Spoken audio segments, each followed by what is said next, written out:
Stocks tumbled today after a sharp rise in consumer prices spooked investors. And there's concern tonight that inflation could make President Biden's $2 trillion infrastructure bill a tough sell.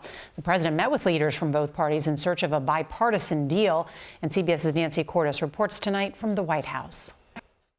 We're going to talk a lot about infrastructure today. This meeting may have looked mundane, but it was the first time a U.S. president has sat down with leaders of the opposite party since 2019, when they ended up walking out. We witnessed on the part of the president was a meltdown.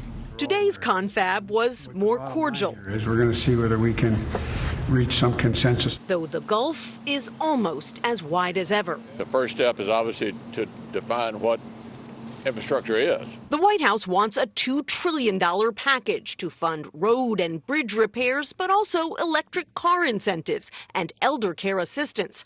Republicans favor something about a third of the size, without all the bells and whistles. Bottom line, based on what you heard from the president today, are you more optimistic or less? No, I think there's an opportunity that we could work together on infrastructure. Now, let me preface that. We're not interested, as long as it's not anything about tax increases. He's talking about the president's plan to hike corporate taxes to pay for all this. Today, GOP leaders called that a red line. They prefer to increase user fees, like tolls. If everything is paid for by a user fee, well then, the burden falls on working class folks who are having trouble.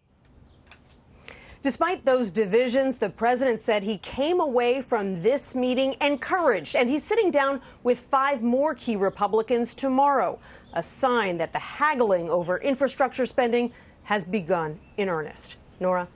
Nancy Cordes, thank you.